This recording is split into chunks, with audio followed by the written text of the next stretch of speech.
사망과 죄의 권세에 매여 흑암 가운데 있는 우리에게 부활을 통한 중생의 빛으로, 십자가를 통한 성결의 빛으로, 성령을 보내신 신유의 빛으로 우리 곁에 오신 예수님을 기억하고 우리의 영원한 구원을 위해 재림의 빛으로 다시 오실 예수님을 소망하며 기다리는 대강절 제19일째 되는 12월 8일 목요일입니다. 이 시간 보혜사 성령 하나님께서 사도들을 통해 주신 사도신경을 믿음으로 함께 고백하겠습니다. 나는 전능하신 아버지 하나님 천지의 창조주를 믿습니다. 나는 그의 유일하신 아들 우리 주 예수 그리스도를 믿습니다. 그는 성령으로 잉태되어 동정녀 마리아에게서 나시고 본디오 빌라도에게 고난을 받아 십자가에 못 박혀 죽으시고 장사된 지 사흘 만에 죽은 자 가운데서 다시 살아나셨으며 하늘에 오르시어 전능하신 아버지 하나님 우편에 앉아 계시다가 거기로부터 살아있는 자와 죽은 자를 심판하러 오십니다. 나는 성령을 믿으며 거룩한 공교회와 성도의 교제와 죄를 용서받는 것과 몸의 부활과 영생을 믿습니다. 아멘. 중생, 성결, 신유의 은혜를 주신 예수님의 오심을 기억하고 다시 오실 예수님의 오심을 소망하며 기다리는 대강절 제19일째 되는 12월 18일 목요일 함께 묵상할 하나님의 말씀은 요한복음 18장 11절과 시편 116편 13절로 14절까지의 말씀입니다. 예수께서 베드로더러 이르시되 칼을 칼집에 꽂으라. 아버지께서 주신 잔을 내가 마시지 아니하겠느냐 하시니라.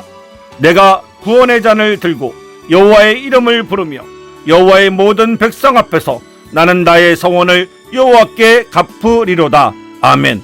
오늘 우리가 요한복음 18장 11절과 시편 116편 13절로 14절까지의 말씀을 중심으로 묵상할 제목은 겟세마네의 예수와 사중복음입니다.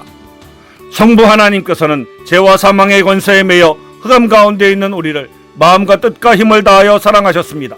그리고 그 죄와 사망의 권세로 어둠 가운데 있는 우리를 구원하시기 위하여 그의 아들을 시편 116편 13절에선 구원의 잔으로, 레위기 7장 11절에서 15절에선 감사의 제사와 같은 모습으로 우리에게 보내시겠다고 약속하셨습니다. 예수님께서는 하나님의 약속대로 구원의 잔으로 감사의 제사의 모습으로 우리 가운데 오시어 중생, 성결, 신유의 은혜를 베푸시고 재림의 소망을 주셨습니다.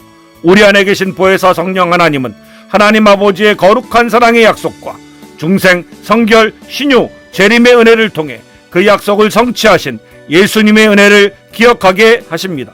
첫째, 중생은 구원의 잔을 마시는 기쁨입니다. 구약에서 잔은 때때로 하나님의 진노와 심판을 상징하기도 했지만 동시에 구원의 잔으로서 하나님께 감사와 찬양을 드리는 제사의 상징이었습니다. 예수님께서 겟세마네에서 아버지의 잔을 마시겠다고 선언하신 것은 우리가 받아야 할 심판의 잔을 대신하여 구원의 잔을 마시겠다는 순종적인 감사의 표현이었습니다. 중생은 예수 그리스도께서 우리 대신 심판의 잔을 마시고 우리에게 영원한 구원의 잔을 내어주신 사건입니다. 우리는 마땅히 두려워할 운명에서 벗어나 영원한 생명을 얻게 되었기에 이 구원의 은혜에 감사함으로 기뻐하는 것이 중생의 본질입니다. 사형수가 독이 든 잔을 받아 마셔야 할 순간 누군가 나타나 그 잔을 대신 마시고 사형수에게는 생명을 살리는 해독제를 건네 주었습니다. 중생은 예수님께서 우리에게 내려진 심판의 독약을 대신 마시고 우리에게 영원한 구원이라는 해독제의 잔을 주신 것입니다. 이 감사의 기적 앞에서 우리는 주체할 수 없는 기쁨으로 가득 차게 됩니다. 오늘 당신의 삶에서 가장 두려웠던 과거의 실패나 죄를 떠올리며 그것이 예수님의 희생으로 이미 해결되었음을 고백하십시오. 예수님께서 아버지께서 주신 잔을 마셨기에 제가 구원의 잔을 기쁨으로 받습니다 라고 선포하며 중생의 감사를 표현하십시오. 둘째, 성결은 순종의 잔을 마시는 감사입니다. 예수님은 겟세마네 동산에서 아버지께서 주신 잔을 내가 마시지 아니하겠느냐라고 말씀하심으로써 자신의 뜻이 아닌 아버지의 뜻에 대한 완전한 순종을 보이셨습니다. 이 순종의 잔을 마신 것이 곧 우리를 위한 가장 거룩한 행위였습니다. 성결은 우리의 삶에서 피하고 싶은 고난과 시련의 잔을 만날 때 예수님께서 아버지께서 주신 잔으로 인식하고 감사와 순종함으로 그 잔을 마시는 과정입니다. 이 순종의 감사를 통해 우리는 세상의 유혹을 이기고 거룩한 인격으로 빚어지게 됩니다. 환자가 자신의 병을 고치기 위해 쓰디쓴 약을 마셔야만 하지만 그것이 자신을 살릴 유일한 방법임을 알기에 감사함으로 삼킵니다. 성결은 하나님께서 우리를 거룩하게 하시기 위해 주신 순종의 잔인 고난과 의무가 쓰더라도 구원의 확신 안에서 감사함으로 마심으로써 영적인 건강을 회복하는 것입니다. 오늘 당신에게 주어진 가장 힘든 의무나 짐을 아버지께서 주신 잔으로 받아들이십시오. 예수님처럼 순종의 잔을 마시겠습니다.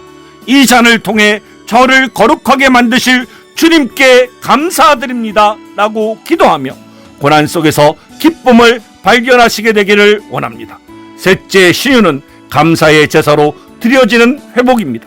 구약의 감사의 제사는 구원과 화평을 베푸신 하나님께 대한 기쁨의 응답이었습니다.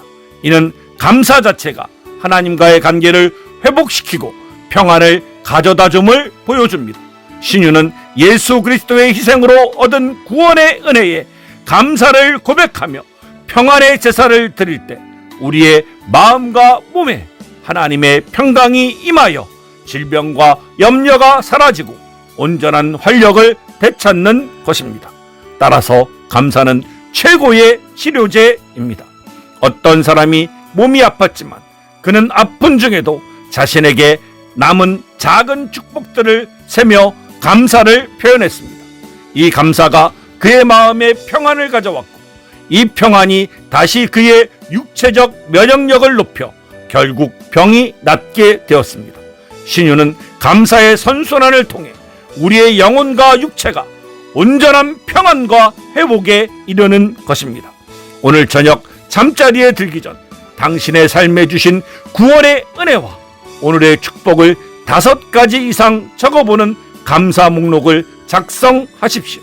이 감사의 제사를 통해 염려와 불안을 몰아내고 평안한 밤의 신유를 경험하시게 되기를 간절히 원합니다.